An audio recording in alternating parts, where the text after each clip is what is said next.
Hello again from the studio in Berlin. I'm so happy that Kathleen joined me for our interview today. My name is Nyla Baldwin and I'll be interviewing Kathleen Jaedtke from HubSpot. She is head of marketing. Thank you for joining. Thanks for having me here. HubSpot is one of the leading providers in business software. In addition to that, it offers marketing tools, sales tools, content management tools. What do you think is a key factor for HubSpot's success alongside revenue and customer growth? It's super important to understand that our mission is to help millions of organizations to grow better and faster. And besides customers, our employees are key to our success. And that's why we want to create a company that truly reflects the diversity of our customer growth and of our customer base. So that's why our leadership team implemented diversity, inclusion, and belonging as a company-wide mission-critical goal for our success. And that helps also to be really, really successful here. So we also have diversity recruiting goals, so to make sure that we really hire with diversity on top of mind, that we make sure we have a diverse pipeline of candidates with different social backgrounds, with different educational backgrounds, coming from different ethnicities, like different countries, and that helps us to be super successful here. And we managed to grow more than 40% year over year, and despite having a market capitalization of $21 billion US dollars. You've just talked about the diversity goals in talent retention. Could you tell me a little bit more about that? So how do you implement diversity and inclusion in talent retention? Yeah, so it's super important to understand also that studies have shown, for example, from McKinsey and PricewaterhouseCoopers, that diverse teams are more successful. Yeah, they're more innovative and they understand the customer base better. They are trying to go for bolder actions, and therefore they are more creative and innovative and therefore more successful, and that provides the company with a competitive edge and with a comparative advantage, yeah, and that helps to drive the business growth and the success of the company. And we are very intentional when it comes to our retention and attraction measurements of talents. So we make sure that we create a workspace that's truly inclusive and diverse, where everyone feels safe, where everyone can feel his or her authentic self to the company. And we know what's important to our employees. They want to have autonomy. They are the experts. They make the decisions and can drive the business forward. They are also given flexibility so that they can build their lives around work and not the other way around. And they also provide transparency, and we provide also transparency. It's bottom up and top down, so that everyone in the company is an insider. So when it comes to trading, we are a publicly traded company. And also our commitment to DI&B, this is what we ensure for our employees. And what do you think sets your diversity and inclusion strategy, apart from other big inbound marketing companies such as, big names, Microsoft, etc.? Yeah. So I need to go a bit back in time here. Our leadership team looked back at our diversity data back in 2016, and they were not super happy with the data they found. Basically, we were not as inclusive as we hoped to be. And that's why we started to have a diversity and inclusion report. And the first one was launched back in 2017. And ever since, we've committed to our DI&B goals. And we do a lot of initiatives and activities around DI&B. What I already mentioned, we have a diversity recruiting goal. We also offer a lot of flexibility for our employees. And we have a lot of initiatives. We have employee resource groups that help to, for example, connect women better in the workplace. We offer trainings for women, but also for people of color, for example, and black people at HubSpot. And we are truly committed. And you can see this also in our latest report. We have walked the walk here to make sure that we solve for breaking the bias for women, for example, in the workplace. We now have a workforce of 47% consisting of women. We have 57% of women in the leadership positions. And our CEO, Yamini Rangan, is a woman, so HubSpot has become a female-led company. And we have also 4 women in the executive leadership team and also 4 women in the as board members. Yeah. So by all of that, obviously you are breaking the bias, but maybe you can tell me, where do you see room for improvement in that section? Yeah, so definitely there is room for improvement. We haven't reached our goals yet. For example, in the tech industry in general, there needs to be done a lot of work to make sure that we ensure a truly inclusive and diverse workplace. And we need to be very open about the fact that this is an ongoing issue and that no company in this world has fully figured it out. So that's why we strive to get better, and that we also ask ourselves, what can we do better? And we take feedback from our employees very seriously to walk the walk. Mm-hmm. Can you give me an example for feedback that has come up maybe in the past, near past? Yeah. So back in 2016, for example, there was feedback that we don't have this variety and this representation of women in leadership positions. So our leadership team took this very seriously and offered more trainings and network opportunities to give women this chance and empower women more. Mm-hmm. What are your thoughts on a women's quota? I mean, you've obviously explained how much you've proceeded in that direction, but just in general, do you have some thoughts? Yeah, I'm not against the women's quota. I think it's a very important measurement because it helps to raise awareness that we have missing opportunities to get women into a leadership position. And for example, I've been a lecturer at the University of Cologne, and I'm basically the only woman there, so I don't have a problem with it. Yeah. It helps to raise awareness. Yeah. HubSpot has been a hybrid company since 2020, the beginning of Corona, and you lead a hybrid team. The team of marketing is a hybrid team here in Germany. What's essential while doing that, while managing them, and would you describe it as more efficient than working in the office?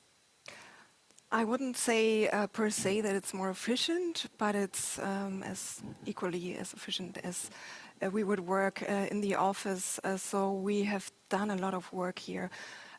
What I do with my team, for example, is that whenever I'm in the office and some of my team members, they are basically distributed across Germany, and one of my team members is sitting in Dublin. So what I would do when I'm in the office, I wouldn't gather the team members who are based in Berlin to go to a meeting room together and join in from there. I would like to offer everyone the same opportunities and the same experience.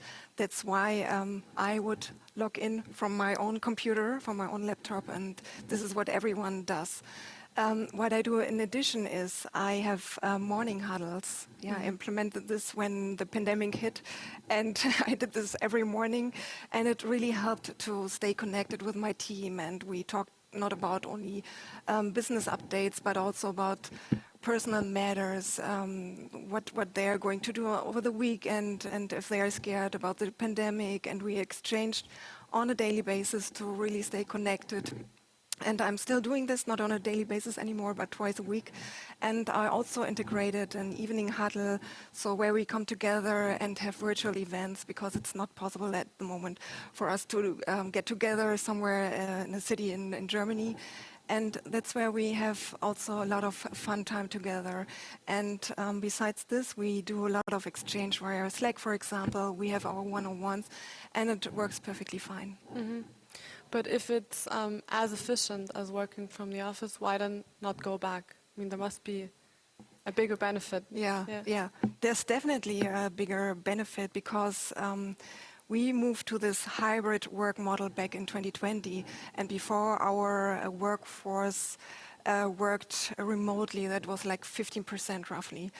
And the benefit for us is that we can attract much more diverse talent as if we would go back to this office-only policy. Yeah? So we are able now to attract the best talent distributed, for example, across Germany or from other countries. For example, people who would live in the countryside wouldn't necessarily move to the big cities, and we can also now attract these talents. Mm-hmm. Talking about your employees, I've read that a HubSpot survey showed that 52% of HubSpot's employees in general prefer working from home.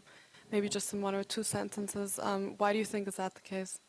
Yeah, it's clearly the case because it offers more flexibility. Yeah, for example, if you're a full-time mom and you need to take care of your child, it offers much more flexibility to do this. And for example, in my case, I really enjoy that I don't have to commute 45 minutes for one way to the office. Although I love the office, which is really, really nice. Yeah, we have a wonderful office very close to Ostbahnhof. We have a wonderful rooftop terrace with a 360-degree view over Berlin.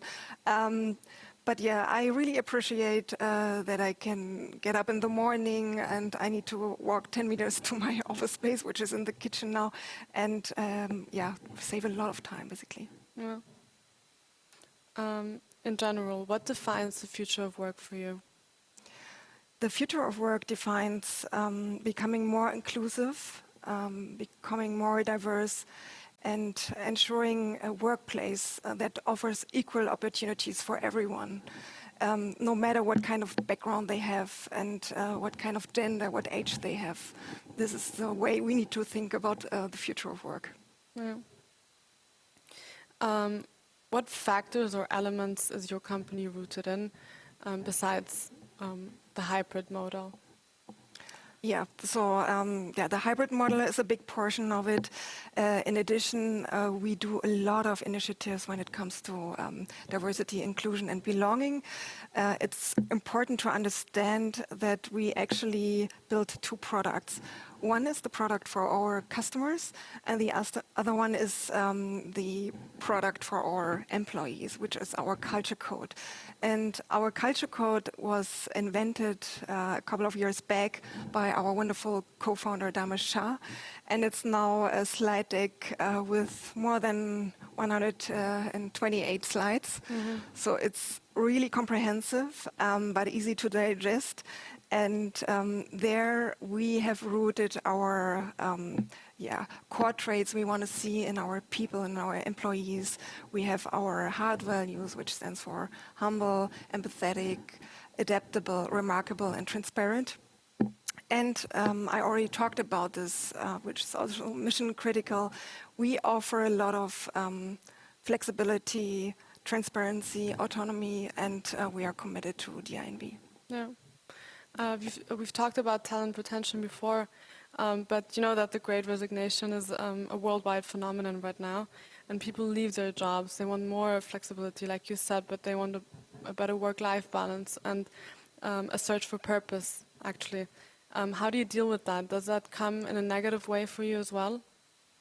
No, that doesn't come in a negative way for us, because we are always striving to get better and to walk the walk. We have taken so many initiatives, for example, also with regards to mental health.